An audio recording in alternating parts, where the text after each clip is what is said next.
Welcome back to the Educator.com's Adobe Premiere Pro CS6 in-depth course. And in this video, we are going to go over audio and video transitions. Now, you might say, what are transitions? Well, let's go over to Premiere and let's look at a few transitions. On this timeline, I have several different transitions added between each of these clips. That's what these little, small little pink sections are. They're transitions. And let me zoom in a little. And you can see we have a dip to black here, a push, a cube spin, doors, iris round. Let me get the hand tool here. The barn doors, the wipe, the zoom, the cross dissolve, the dip to white, the stretch, the roll away, and finally the dip to black. Now a transition is basically going from one clip to another, and it's any type of transition that you use, it will be to change from one clip to another. So let's go ahead and watch some of these transitions. And you notice that the dip to black is a transition because it's going from black to our video. So that is also a transition. But let's just watch this real quick and we'll look at the first few and you'll see what transitions are up here. It's a dip to black, the push where it pushes it over, the cube roll where you can see it's a little bit different, the barn doors there, the iris there, and there's another barn door. I believe this one is door swing or something like that. But you can see you're going from one clip to another, and you're making some type of thing so people know that you're changing from one clip to another. But that brings up the question of what are the most used transitions? Well, I will tell you that the most used transitions are fades. There's a fade to black. There is a there's also a fade to white. It's down here somewhere. Here we go. Our fade to white. So it goes up to white and then back down to the new video. Our cross dissolve. And the easiest one to do is just the cut. It just cuts directly from one scene to another. Those are the most used transitions. All of these other ones are used for very specific purposes. Some of them are used for children's video to keep them interested. Most of these you will not find in a major, say, Hollywood studio. Using a lot of transitions is like really, it's the mark of an amateur. One that we do see is the iris and the wipe. And the wipe is, if you watch the original Star Wars movies, you'll see he used a very slow wipe to go across the screen to indicate that he was going to another time and another place somewhere else in the galaxy. And the iris is used a lot. I'm going to show you the iris that they usually use to open or close a scene, where it goes not from scene to scene, but from black to scene or scene to black. And I'm going to show that later on in this video, how you would do that. You can do it here, where you go from scene to scene, and you would most likely use it if whatever you have right in the center of this is determinative of what you're trying to spotlight in the video. So a lot of times they will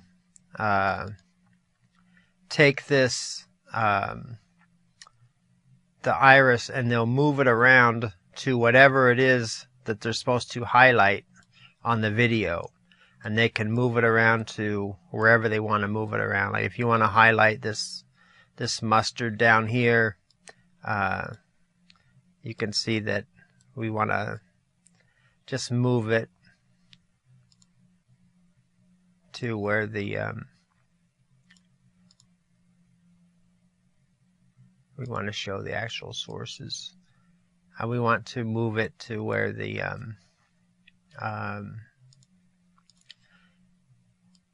where you want to highlight. So if you want to highlight where she's putting the milk in there,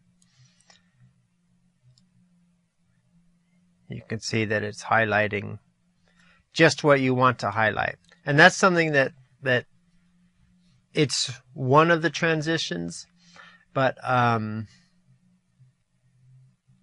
you only, on most video, you'll see the dissolve, the cross dissolve, the dip to black, the dip to white, and just the straight cut, just a straight jump cut. Anything more than that, you have to have a very special case that you want to use it for. Now, the places that you will see specific ones of these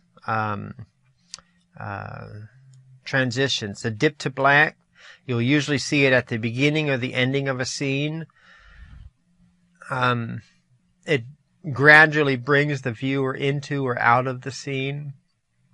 The cross dissolve, you'll usually see it on a like a video that you're ending one scene in one location, but you want to let people know that the next scene is in another location at about the same time. You would use the cross dissolve. It would switch over. Or if you're ending one scene in one location and you wanted to show that you were going to the same location later on in the day or the next day, you would use the cross dissolve. And the dip to black to show a change in scene at the end of a scene or the beginning of a scene. You can use it to where it dips to black and then comes up from black if you wanted to show a change from one scene and you're going to a different location at a different time. You would fade to black and then you would fade in and at the other time and location. So the cross dissolve is for same location, different time, or same time, different location.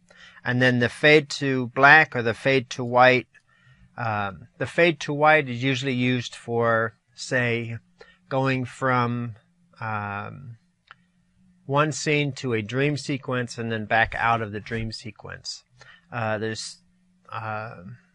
That's where it's mostly used nowadays.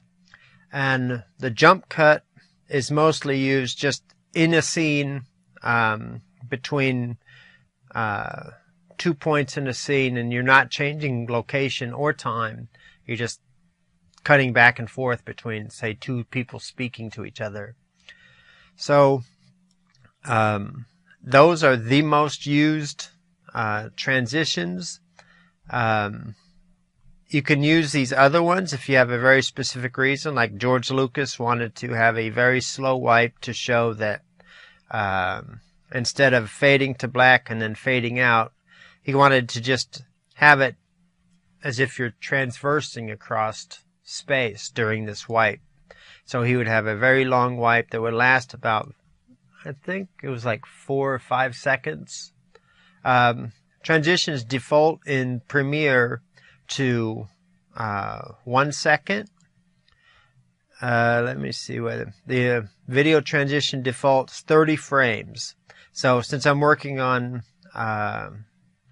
if I was working on NTSC video, I would keep it at 30 frames. If I'm working on PAL video, I would change it to 25. I didn't change it here, even though this video, I believe, is 24 frames a second.